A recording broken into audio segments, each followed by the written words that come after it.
매일 성경과 함께하는 오늘의 큐티 시간입니다.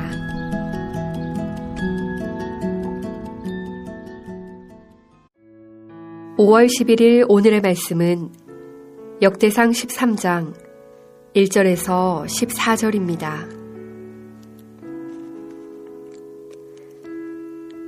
다윗이 천부장과 백부장 곧 모든 지휘관과 더불어 의논하고 다윗이 이스라엘의 온 회중에게 이르되 만일 너희가 좋게 여기고 또 우리의 하나님 여호와께로 말미암았으면 우리가 이스라엘 온 땅에 남아있는 우리 형제와 또 초원이 딸린 성읍에 사는 제사장과 레위 사람에게 전령을 보내 그들을 우리에게로 모이게 하고 우리가 우리 하나님의 궤를 우리에게로 옮겨오자. 사울 때에는 우리가 궤 앞에서 묻지 아니하였느니라 하매 뭇 백성의 눈이 이 일을 좋게 여김으로 온 회중이 그대로 행하겠다 한지라. 이에 다윗이 애굽의 시홀 시내에서부터 하맛 어귀까지 온 이스라엘을 불러 모으고 기럇 여아림에서부터 하나님의 궤를 메어오고자 할세 다윗이 온 이스라엘을 거느리고 바알라 곧 유다에 속한 기럇 여아림에 올라가서 여호와 하나님의 궤를 메어오려 하니 이는 여호와께서 두 그룹 사이에 계심으로 그러한 이름으로 일컬음을 받았더라. 하나님의 궤를 새 수레에 싣고 아비나답의 집에서 나오는데 우사와 아히오는 수레를 몰며 다윗과 이스라엘 온 무리는 하나님 앞에서 힘을 다하여 뛰놀며 노래하며 수금과 비파와 소고와 재금과 나팔로 연주하니라. 기돈의 타작 마당에 이르러서는 소들이 뛰므로 우사가 손을 펴서 궤를 붙들었더니 우사가 손을 펴서 궤를 붙듦으로 말미암아 여호와께서 진노하사 치심에 그가 거기 하나님 앞에서 죽으니라.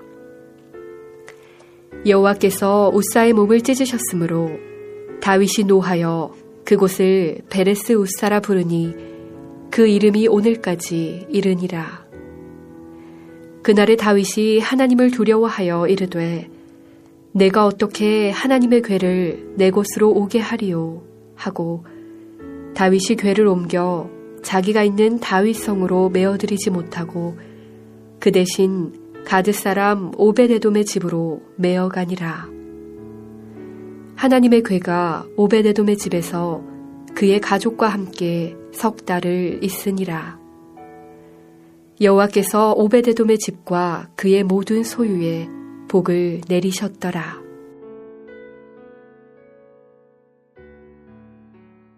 복된 날입니다. 하나님의 말씀이 주는 즐거움과 능력을 사모하고 기대하면서 말씀 앞에 나아오신 여러분을 축복합니다. 13장부터 16장은 한 단락으로 다윗이 언약궤를 들여오는 이야기입니다. 하나님께 묻지 않고 하나님의 뜻을 무시한 사울과는 달리 다윗은 하나님의 뜻을 여쭤보기 원했습니다. 그래서 다윗은 사울의 통치 기간 내내 방치되었던 하나님의 궤, 곧 언약궤를 예루살렘으로 가져오려고 했습니다. 다윗은 이 일을 독단적으로 결정하지 않고 먼저 천부장과 백부장 등 자신의 신하들과 의논하고 난 뒤 백성들에게 동의를 구했습니다. 2절과 3절 말씀입니다.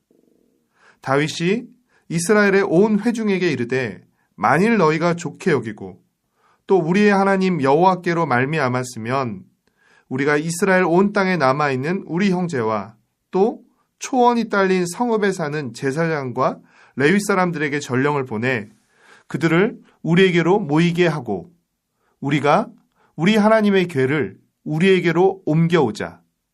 사울 때에는 우리가 궤 앞에서 묻지 아니하였느니라.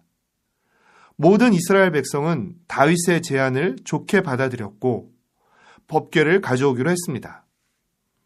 당시 법궤는 예루살렘에서 서쪽으로 약 12km 떨어진 기럇 여아림에 있었습니다. 언약궤를 옮겨오려는 다윗의 마음과 의도는 좋았지만 언약궤를 옮겨오는 방법은 좋지 못했습니다. 다윗은 새 수레에 언약궤를 싣고 옮기려 했지만 이는 하나님의 방법이 아니라 블레셋 사람들이 벳세메스에서 기럇 여아림으로 언약궤를 보낼 때 사용했던 방법입니다. 하나님은 출애굽기 25장 12절에서 15절 말씀에 언약궤는 고리에 채를 끼워 레위 사람들이 어깨에 메어 운반하라고 말씀하셨습니다. 지금 비록 다윗과 온 무리가 각종 악기를 연주하고 춤추며 즐거운 분위기 속에서 언약궤를 옮겨오고 있지만 그들은 지금 불순종을 하고 있는 것입니다. 언약궤를 실은 수레가 기돈의 타작마당에 도착했을 때 갑자기 소들이 법궤를 떨어뜨렸고 수레를 몰던 웃사는 급한 마음에 언약궤가 떨어지는 것을 붙잡으려고 손으로 막다가 그만 죽고 말았습니다.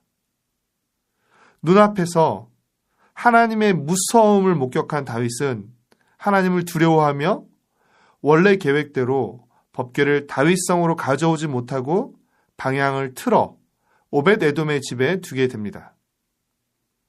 석 달 동안 언약궤가 오벳에돔의 집에 있었고 그 기간 동안 하나님은 오벳에돔과 그의 모든 소유에 복을 주셨습니다.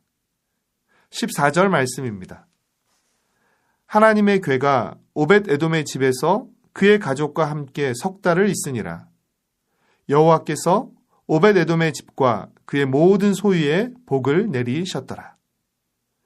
하나님께서 웃사는 벌하시고 오벳에돔의 집에는 복을 내리셨다는 것은 하나님의 변덕스러움이 아니라 말씀에 따른 일관성을 의미합니다.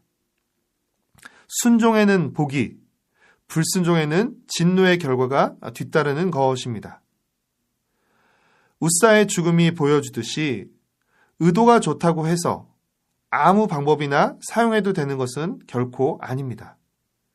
아무리 좋은 의도로 하는 일이라도 하나님의 방법이 아니면 하나님이 막으시고 또 하나님의 방법대로 하면 하나님이 복을 주신다는 사실을 기억해야 합니다. 혹시 거룩한 의도와 명분 또는 효율성을 내세워서 하나님이 정하신 방법이 아닌 세상의 방법을 사용하고 있지는 않습니까?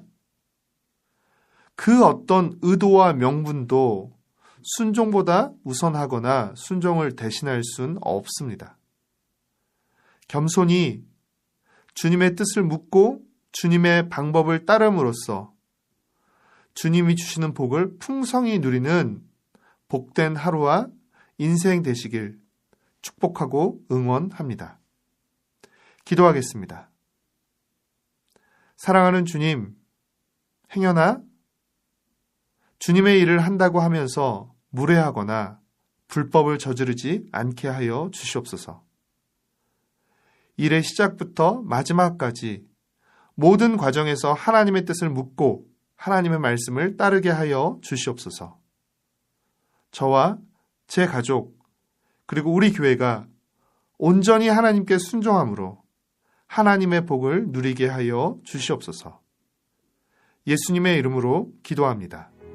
아멘.